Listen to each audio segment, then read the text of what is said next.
So at the ending of last year, 2024, I was trying to look back on my finances and see how far I'd come from the beginning of the year to the end of the year, how much I'd saved up. I do have a rough idea of what that looks like, how much I'd saved up and stuff, but I wasn't exactly sure because I wasn't particularly tracking the progress. And then I was like, why I just not record a video and talk about my finances? So today is what's today's day? Today is like the 5th of January, and I set some financial goals for the year, and then I'm thinking I need to talk about how last year went, how much I have. So the way this video is gonna go, also I should say that this video is more for, I would say it's more for myself, because I'm not going to post this immediately. Like I said, this is 5th of January.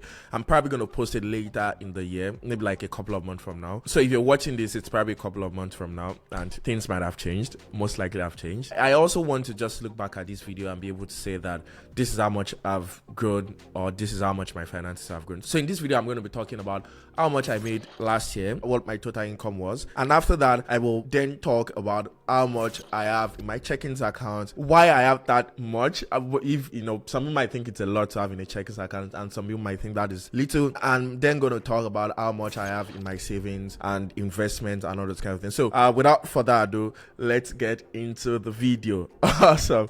So I'm going to like checking through my phone while I talk about that, because I don't have the figures in my head. But the first thing is to talk about how much I made at the ending of last year, or throughout last year, what my total income was. I should say that I'm a software engineer, and I'm currently based in Vancouver, and I work at a tech company. It's not Amazon big, but it's also not a startup. So that's a little bit about myself. I'm also 26 years old. I have to remember my age because I always don't know what my age is. But anyway, so I'm 26 years old, software engineer living in Vancouver. And in 2024, what I made as a software engineer in Vancouver was 174,544.17 Canadian dollars. So that's 174,544.17 Canadian dollars at the end of everything. This included my base pay and my stock options, the ones that I vested and that I withdraw out of where we get our stocks, or where I get my stocks anyways, which is from E-Trade anyways. So that was how much I made. I think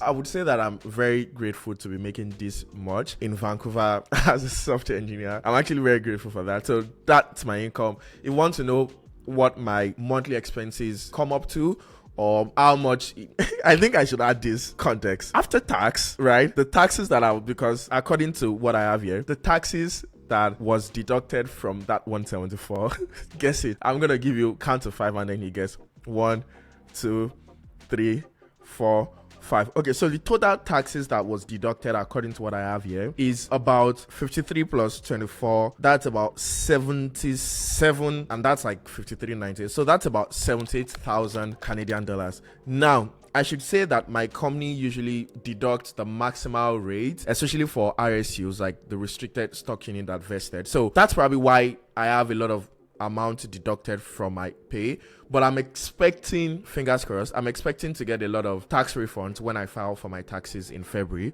So we'll see how that goes. If you want an update about that, I will tell you how that goes. So that was how much my salary was throughout last year. Now let's go to the current state of my finances, which is going to start from how much I have in my checkings account. So today is January 5th. I've paid my biggest expense for the month, which is usually the rent, which is I'm not going to get into, but if you want me to get into it, I can let's get into it. So now what I have in my checkings account is 5,287.59 Canadian dollars, and I have that in my checkings account. Also, I don't have any credit card debt. The way that I use my credit card usually is I use it more as a debit card, which is like mainly I pay with my credit card. Usually to be my credit score, I just get my money from like check-ins and just pay like almost every week, or almost usually every couple of days. So I would say that I don't have any credit card debt, right? Now, why do I have 5,000? So I'm just going to summarize that for a couple of years, as long as I can remember, even like since I was in uni, I usually have a threshold of how much my account needs to get before I start feeling like I'm getting broke, right? So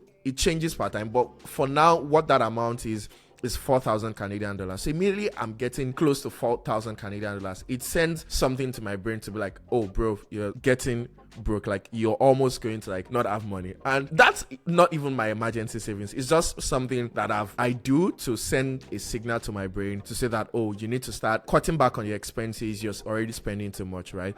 So I'm not close to it right now because, like I said, I have my biggest expense paid out. Currently, I've not paid the latest thing that I have on my credit card. So it's about like $167 that I have on my credit card that have I even paid? No, I've not paid that, but I'm probably going to pay that in a couple of days anyway. So that's what I have in my checking account and the credit card that I have. Now let's go to how much I have in savings and investment, which I'm going to open up right now. Now I have emergency savings. I recently also just like at the beginning of the year I opened a travel savings because usually I just like take money from my check-ins account for whatever I want to use to travel, which isn't particularly a problem, but I was just like, oh, at the beginning of this year I was just like, why not, let me just open a travel savings account. So for my emergency savings, drum roll, I have a total of 13,188.7 Canadian dollars. So everything that I'm saying here is going to be in Canadian dollars because I'm in Vancouver, I'm in Canada. So that's how much I have in my emergency savings. I'm still trying to top that up.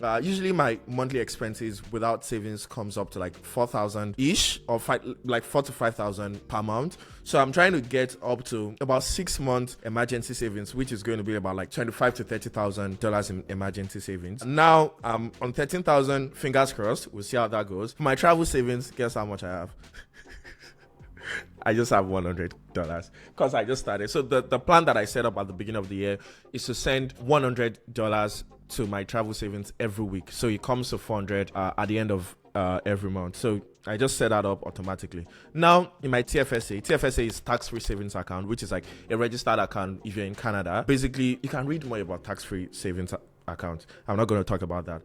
So how much I have, that is, I already maximized that account for like the past 2 years, not this year. So I have like buffer of like 7,000, but I already maximized that. And what I have is 16,000 with my, obviously the growth. I have like 21% growth on all that. So I have like returns is what I was going to say. So I have 16,346.31 Canadian dollars. So I moved to Canada 2 years ago and I had like a space, whatever that thing is, of like, I think it was 6,005 and then 7,000 or something like that. So I had like 13,000, I've forgotten what that is, space that I like, contribution space. So, but with growth and everything, I have like 16,346.31. Now, the next thing is FHSA, which is like First Home Savings Account. It allows you to contribute 8,000 every year up to 40,000. I just started contributing to that like last year, December, like, which is like just like actually like 3 weeks ago. So it's currently at 1,943.58 Canadian dollars, and I put in 2,000 Canadian dollars inside, but it's down to 0.8%. It is what it is. And then the next thing is my RRSP. RRSP is like a retirement savings account, and that is not maxed out, but I have 11,246.48 Canadian dollars with a growth of 10.15 tons of like growth of like 10.15 on the portfolio. So that's very nice. Then the last one that I have here is my crypto account, which I also contributed to. I was just like, yeah, let me put something in crypto about 2 or 3 weeks ago. So there I put in 500 Canadian dollars. Guess how much it is now? I actually only bought Bitcoin anyways. You can quickly calculate it, go and calculate it. But right now it's down 2.38%, which means I have 488.07 Canadian dollars in my crypto account. And that's mostly everything, which makes the total of how much I have in savings and investment come up to 43,312.91 Canadian dollars. And all-time growth is like 10.64% for all-time growth. Now, this is like the state that I'm in financially, but what are the plans that I have for this year? Because that's really the open of this video, to look back and be able to say what are the plans that I have for this year. Now, like I said, I'm hoping I'm going to get a lot in tax refunds because I was trying to do some online calculations and I saw that technically what I was supposed to be taxed on was just roughly was supposed to be about 50,000 and I've been taxed about like 70 something. So and also because I contributed to some of this account, I should get a lot of tax refunds. So I don't know how much I'm expecting, but I'm hoping I'm going to get a couple of tax refunds. So that's one thing. Also, fingers crossed, I'm hoping that I make more this year, which comes from that I'm expecting, fingers crossed, to a promotion this year. So I'm hoping that that's going to increase my, if I get the promotion, that's going to increase my pay, which is going to mean that this year I should make more than the 174,000 that I made, almost up to 200. So the plan for this year is to get to 6 figures in my savings and investment, to get to at least 100,000 Canadian dollars. That's a big goal, I think, but I am like, with all the things that I said about like making more money, also like I'm going to be like saving more. By the time I start making more, I'm going to be saving. If you want to know how much I save and what my savings plan is, you can always record another video about that. But that's really what I'm hoping to max. Obviously I'm going to max a lot of all those registered accounts, to max out all those registered accounts, and also start contributing to like non-registered accounts. Also make sure that my emergency savings is up to par. It might not be up to that because of how much I contribute every month to it, but that's, fingers crossed, that's what I'm hoping for. Let me know what you think about this video, but this is not going to come out anytime soon anyways. But that's how much that I have, and thank you for watching the video. If you have any questions, drop it in the comment section. Don't forget to like and click on the subscribe button. See ya.